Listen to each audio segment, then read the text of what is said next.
Alright, welcome back. Another round of working on this Haybine. And today, what I'm trying to do is get some of these guards off. And I've actually already got this one off. Now, I don't have a grinder, which would probably be the ideal way to do this, but I do have a mason chisel and a sledgehammer. And, well, I already got one off, so basically all we've been doing is you find a flat side of one of the nuts and give it some not so gentle love taps.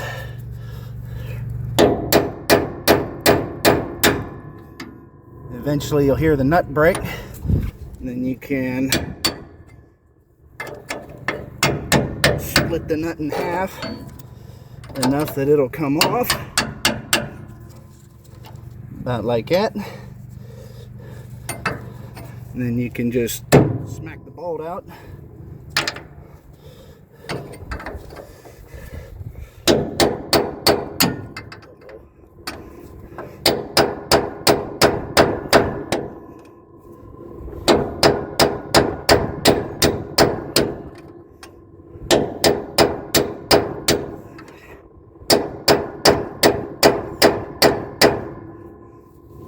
This one wants to keep bouncing around on me.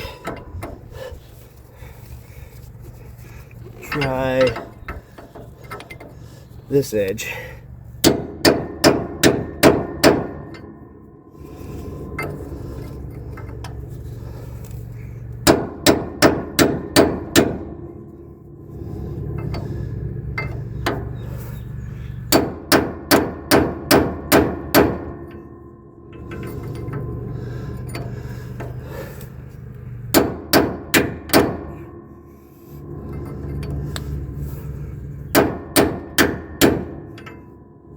That Irene.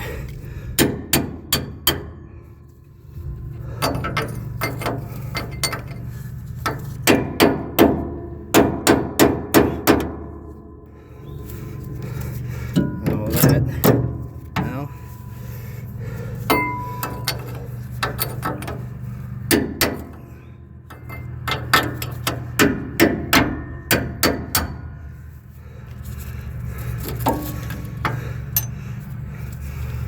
And there we go. That's two guards off. And I've only got 1, 2, 3, 20 something more to go. Alright, now in a string of I haven't worked on these before and don't know what I'm doing, this I'm pretty sure is a skid plate, and as you can see it's loose because a couple of the bolts that I took out we're holding on them little clips right there that hold these skid plates on. And from what I understand, these are somewhat sacrificial, as in they ride on the ground and provide flotation for your head. So in me tearing apart the cutter bar, I can see I got one bolt left on this guard down here. Looked underneath there, I saw we got, hopefully you guys can see, keeper right there. And hopefully, if we take that keeper out, set it here for now, then might have to set you down. Maybe I can just do this, but this pin, if I can get it out, or get it to move rather, I should be able to yank that pin out, and that should flop right down out of there.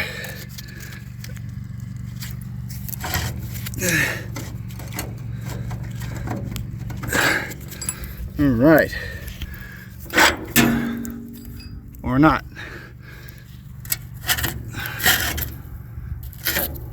I'm ready, yeah, for it to fall. There we go, we got it. Cool, something else I figured out how to take apart today. Alright, we're back again working on this Haybine. First things first, compared to the last time, I'm a little more bendy than I used to be, which is nice. And I also just happened to remember as I was halfway through this I have some chunks of rubber here that used to be up here on the conditioning rolls. Give me just a second. Climb up in here. I have a plan for these conditioning rolls, but in order to do that I need to get the remaining little bit of rubber off. There's this little bit here. There's a couple little spots, I don't know if you guys can see, down here on the other roll, and then you can see there's some here that I already got off. And really the best solution I've found so far to get it off is to just stick a chisel underneath of it and beat on it with a hammer, and it's coming along actually pretty smoothly, all things considered. So yeah, we'll get that off. And once I get them chiseled off and I don't need anything to hold them anymore, I'll probably try and take the chains off on the ends of the top roll, or on the ends of both rolls really, so that we'll be ready to hopefully get them 2 conditioning rolls out so I can work on them. But anyway, that's where we're at for now, and I don't really think there's a good spot I can set the camera to show you what I've been doing. But as I said, I've pretty much been stick a chisel underneath of it, and as you drive it in, it'll pull the glue off. And if you have to, you can go back over some spots like that and take the last of the glue off. But like I said, these couple chunks here, then a couple chunks on that bottom roll yet, and then that should be at least clean enough for me for what I need to do. I need to just clean enough to be able to weld. That's all I'm really worried about. So that's where we're at. Alright, I think I got it. We'll give them a little spin around here and look at them and see if we can see anything.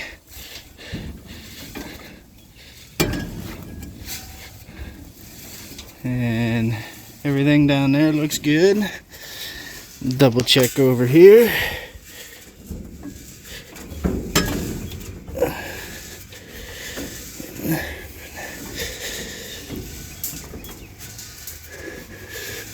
It looks good enough for me for now. So I am gonna go get a screwdriver and see if we can get those drive chains tore apart. I will be back. Alright, we are over here at our drive chain for the reel, and you can see right there we got our master link, and this chain actually has a half link in here too next to it. So we'll see if this screwdriver will work.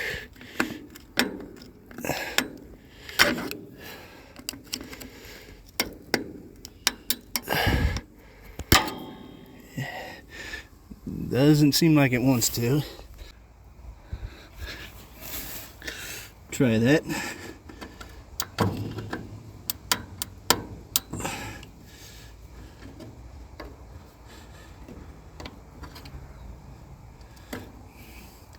There we go.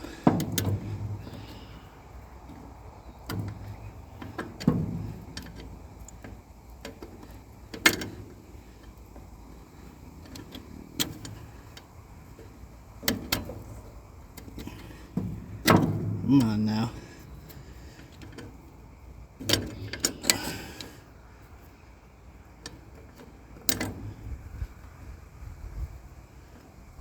And then that'll come off.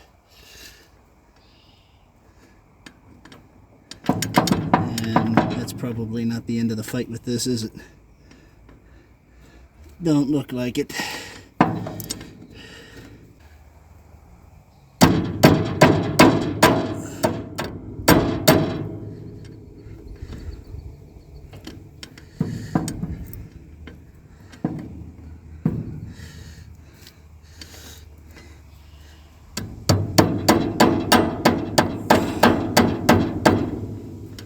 Maybe. There, now that comes off. And hopefully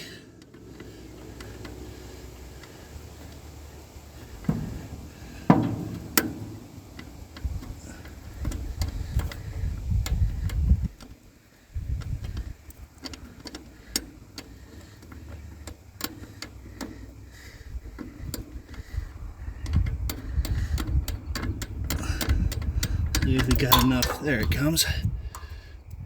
Ow.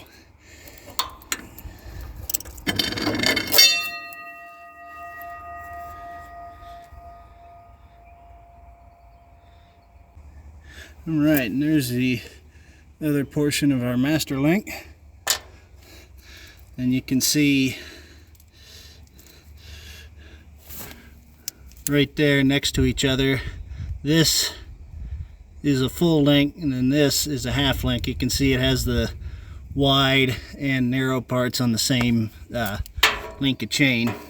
And you can also see this chain has a little bit of slop in it, although not much like that though. So anyway, that's this chain apart. Give me a minute, we'll jump to the other side. Alright, now the chains on this side are a little bit bigger, but we'll spin them around. I can see one master link right there. I don't know how well it's showing up. I got glare real bad on my phone screen, but right there's a master link. And we'll see if I can spin this drive shaft, get it down there to where I can reach it.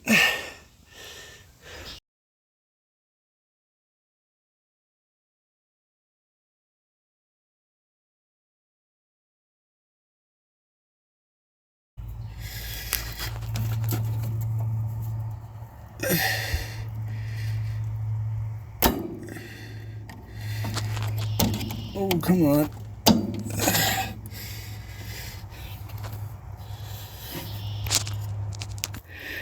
Alright, now since these chains have obviously had lubrication sometime in the last 10 years, I got covered in crap, but they did actually come apart. Both the master links came out, and the longer chain that's sitting on the bottom here actually had 2 master links in it. But at any rate, I got gloves on now, so I don't have to worry as much about my phone screen doing weird stuff. But those chains we just took apart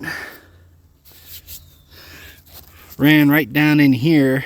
So let me get my screwdriver to use as a pointer.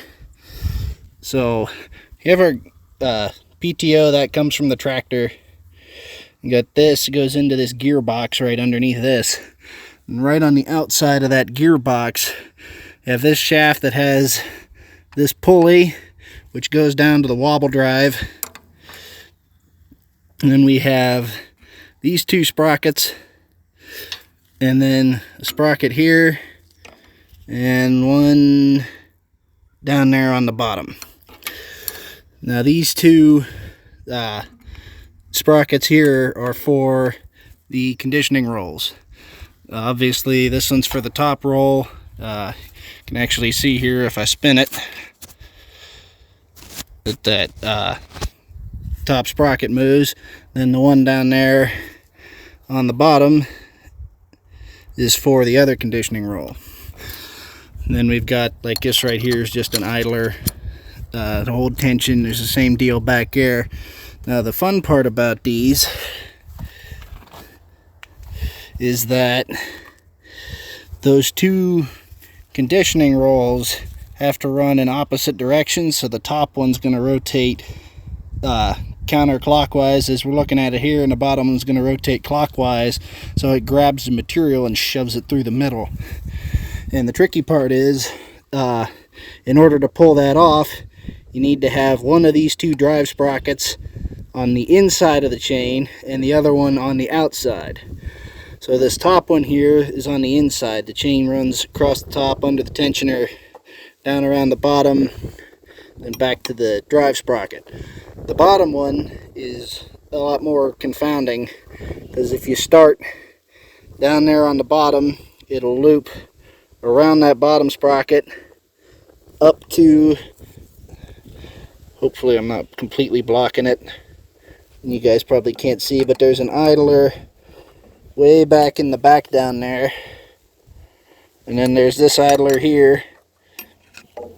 So it goes over both of these idlers, comes around this front here, and then goes around the outside of this drive sprocket, under down here, back to the one for the bottom conditioning roll. So it's kind of a convoluted way to do it. Why exactly they didn't just use a simple gear pair on these conditioning rolls and then drive the one, I'm not sure, but that was how they did it.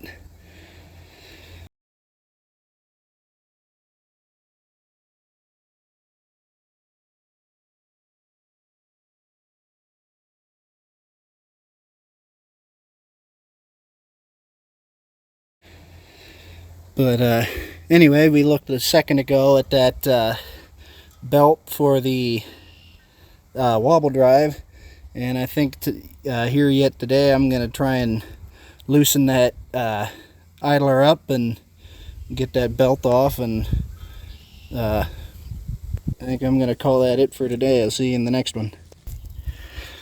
So, as it turns out, you actually can't get this belt off without taking either this gearbox up here or the wobble drive off, because you don't have enough slack to get it completely out and around the wobble drive, and this shaft up here goes completely through the belt, so you actually can't get that thing out.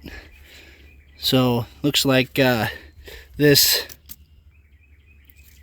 gearbox is going to have to come off, or at least this shield out here is, but that can be a problem for some other time. And then another thing that is a little bit of a bummer, because one of the things I made sure to check when I looked at this was that this wobble drive is tight. But now, I don't know if it's because the knife was actually tight enough that it held it up, but now you can hear that, and I can actually feel it. It moves a little bit, so it's not completely tight. Now the thing, I'm not sure if it's good news or not, but when I lift up on this, you could feel this whole thing rock, like that kind of motion, which makes me suspect that these, I think they're called trunnion bearings, that makes me suspect that these are worn. And if those are worn and I got to take this whole thing off anyway, I might just rip into this and check out these bearings inside the wobble drive too. So I guess that'll probably be the next video on this, is we'll take this drive shaft off, get this gearbox and the wobble drive off. We'll see if that's actually what I end up doing or not. Anyway, that's all I got for you for now.